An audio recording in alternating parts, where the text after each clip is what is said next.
Ladies and gentlemen, welcome back to another update video here. Today we have something massive. Finally, after literally weeks and weeks of work, preparation, testing, and feedback cycles, it is here, HDFix 4.0. And there's been a massive update list here. It is almost incomprehensible, so take your time. We're not going to go through everything here, but I will definitely point out some highlights. As it's noted here, with MGS HDFix 4.0.0, MGS2 is effectively restored back to its original pre-HD collection state, which is definitely true. All of MGS2's graphical effects that Bluepoint left unimplemented have been fully re-implemented, either through the game's own rendering system or in some cases through modern custom Direct 3D 11 recreations. Still says here, hopefully Konami fixes a number of these issues one day. In many cases, a number of the effects that have been broken for 15 plus years are due to incorrect if-def statements sending the effects down the wrong rendering path and are trivial enough to fix officially in the source that are adopted by simply changing a few ones to zeros in a few spots. Alright, for a lot of people, this is probably one of the more requested things here. They have fixed and restored the depth of field rendering, which was introduced as broken in 2011's HDC release of Metal Gear Solid 2 and 3. Especially Metal Gear Solid 3, I just have one comment lately where it says, man, I wouldn't really have the DOF effects back in the game. HDFix 4.0 does fix that. Camera focus and depth of field now scales properly with resolution. The close-up camera blur and depth of field system, which was outright disabled in both MGS2 and 3 by Bluepoint with the 2011 HD collection, has also been fully fixed and restored. MGS3's depth of field was upgraded to utilize a Gaussian MIP pyramid to clean out the vanilla's DOF's sampling artifacting. This will likely be backported to MGS2 at some point in the future. So there's also more updates coming. This is not the last one. MGS3's depth of field mix may be a bit performance heavy for minimum spec hardware. This option can be toggled off under the restoration tab. Performance will be further optimized in the future. So once again, while this is a massive change, this is also not the latest iteration. There's still a lot more work to be done. You can confirm that here. Something that's important also for speedrunners and less for casual people because they don't necessarily care about the time. But especially with MGS2, if you play that game on PC, you know how very, very awkward the loading times can be in this game. It just comes down to how all the assets are being loaded and streamlined into the game. And at least with MGS2, those can be sometimes almost half a minute until they're done loading, especially if you use like upscale textures and stuff like that. It is very awkward. MGS3 does it way better. But here's the important fix. Fix MGS2's and MGS3 in-game timer not pausing during loading screens. This was a feature during the first Sons of Liberty US release, but then changed for PAL and Japanese versions of the game. And then when it got to Substance, the initial Xbox release also did pause the timer in MGS2 Substance. But the PS2 version of Substance then disabled this effect again. And hence this release from PS2 to HD, that then kept that not pausing during a loading. But thanks to, again, the efforts here from the people, like after this, we have the effect back in again, and now all your loads are not counting towards the in-game timer, and your performance, especially as a speedrunner, does actually reflect your skill and your performance during the levels, and not just if you have a fast hardware or not. But there's even more. Both also Metal Gear Solid 2 and 3, we now have better audio reverb. As it says here, the reverb have always been present, but the volume for it was so low that it was effectively silent. Reverb volume has been boosted as a baseline fix, and the volume is now user adjustable. Currently it's sitting at 1.4. I'm going to go through all of these settings also in the launcher again, because there's also been changes in general to the launcher, which are also a massive quality of life improvement. And then there's a few smaller things like fix MGS2's and MGS3's blind rendering horizontal lines on codec portraits when using the night vision thermal goggles, not scaling for resolution. So the height of these lines were also corrected to match now their PS2 scaling and match with PC Access 2. And for those playing on the Steam Deck, we also have more improvements to the CPU power draw. It's, again, once more, a little bit more efficient. Something that I personally find also quite pleasing is a new effect. We have now properly SMAA, or Scream Morphological Anti-Aliasing support for MGS2 and 3. Additionally, there's also a gamma correction that's now available, so you can make it a little bit brighter, or actually have it look way better and cleaner in the darker parts of the levels. As it says here, this feature corrects colors to appear more vibrant and makes some lower blacks even deeper, as they would have appeared on an actual CRT screen. And there's a few more important things here, which are definitely also possibilities for other people to then introduce their own mods. One of the things that's definitely cool is you have now an option in the internal tab to just add the developer menu for Metal Gear Solid 2 and 3. What is the developer menu? It's different from the debug things that we've seen with the leak. The developer menu is basically just a set of options where you can go through, and for example, in MGS2, you can select the start point for tank or plant, and then even check the individual difficulties for very easy all the way up to European Extreme, and exactly where you want to jump in during the story, or just loading an individual level, which makes it very easy for, of course, bug testing from a development standpoint. But if you're also working on mods like this also helps you greatly to just quickly jump to a certain point in the game without needing to have a save at hand, especially if you're testing various things all across the games. So this is now true for Metal Gear Solid 2 and 3 as well. But there's also more. We got retranslation support and string replacements. So all strings, for example, captions, encoded chords, cutscenes, voice lines, and text in the in-game books, menu text, etc., can now be changed freely without having to edit the actual game files. This is a massive thing, especially because, for example, I heard the Italian translation apparently is not very good. So Italians, you can rejoice and make your own translation now. Introduce that as a mod and make it available for everyone. But there's also more things. We have typos and grammar fixes that have been applied now to over 150 strings already across all of the game's languages. And there's also the support that you can do yourself. You can introduce more contributions via this link. So please follow it below if you have some things you want to see changed. And of course, we have a translation file mod loading system along with a custom string editor for every text line in each game, which is for MGS2 around 70k and in MGS3 around 81k lines of text that are currently being worked on. The goal of the system is to allow translation mod makers to simply drop a single text file in the game's folder to replace every line of text in the game without having to re-upload massive SDT files. So again, this mod loading system is currently being worked on. Metal Gear and Metal Gear 2 Solid Snake also have one cool fix here, and that is actually that the game can now be output correctly to a 4:3 aspect ratio. The game was actually using the MSX2's raw output aspect ratio of 64:53, because why not? But if you actually like the 4:3 aspect ratio, now you can set it here as a little change. Also, there's an option now to crop the overscan areas at the top and bottom of the screen. But if you want to talk just about MGS2, there's a massive line of patches here now. So let's work through them one by one.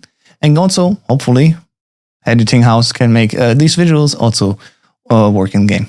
Restoration of MGS2's missing and broken PS2 visual effects, mainly introduced in the 2011's HDC release. The following restored effects were broken, left unimplemented, or just outright disabled by Bluepoint.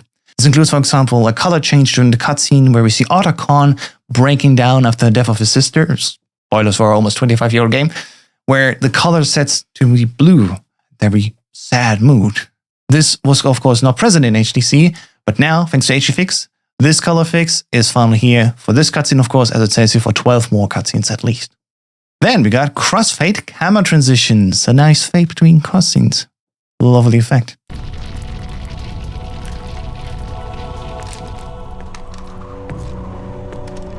Cinematic overcranked and slow motion camera transitions, like the planned opening, Fortune's intro cutscene, and several others were fixed. The PS2 motion blur and motion trails is back. For folks with motion sickness or don't liking the original motion blur, it can be disabled under the Restoration tab. Out of focus concentration blur is back. And same with the heat mirage effects on Strat A's roof, which is such a small thing, but once you notice it not being there, you definitely can tell. I've been just recently playing through a lot of the PS2 games to document them for a later video. And once you see them there, and you notice them missing on HDC, you will always look at them and it's like, there's something missing. So this heat effect is now back there at Strat A roof. And especially the bloodstains on guards and raid units when shot. This was, ironically enough, just talked about in the live stream I did this week, where I was like, I didn't even see the rays were bleeding at that. Yeah, that's because that was missing. The Scorpion Distorter being used in the PSG1 and PSG1T, which is a nice little effect. And water droplets on the camera during the first-person view cutscenes, including also several invisible water splash effects, like the tanker ending, Snake splashing water around with his gun, and the flooding overlay after screen explosion. If you haven't played Metal Gear Solid 2 especially, install HDFix 4.0, and it will feel like you've never seen the real game before, because that's how massive these changes are. But we also have more updates, and so the standalone FPV Dog Restoration mod's functionality has also been fully integrated into MGS HDFix. So you can absolutely remove the old mod and just use now HDFix, and that will include basically what the mod did before. It now fully enables the full input screen again for the dog tags. We also got, of course, new features, not just fixes, and those are amazing. If you played MGS2 and you want to have better colors now for the infrared goggles, you got it, boss. So we got a completely new feature. MGS HDFix now lets you swap the thermal goggle palette in real time between Substance rainbow colors, Sons of Liberty's red and hot, Terminator vision thermals, and even more colors like Splinter Bullets, Blacklist thermals, white hot, or black hot. And you can just assign it even to a hotkey. Per default, it's the numpad 7. So you can, while you're playing the game, just tap that key and it changes the colors and you can stay with the one that you like. All NPCs can also be forced to always use the highest quality polygon and level of detail models. They added an option to render the shell casings at all distances and also added an option to have shadow resolution, which was still hard-coded to the PS2's 256x256 size and increased dynamically with the game resolution. They added an option to restore the original radar rotation from 2001's US PlayStation 2 Sons of Liberty release, which can be a little bit confusing if you're more used to the later version, so you make your choice about that one. And also added an option to enable radar in Snake Tails. There's also more things like a manifest or mod loading support. So they added support for loading additional bp_asset.txt files from a stages folder, having its entries overload the original manifest without having to overload vanilla files. An example of this can be found in the community Bugfix compilation stage files. So check that out if you want to look more into that. Something that's fun for me as a speedrunner. We had that in the PC Substance version thanks to BMN, making that a mod.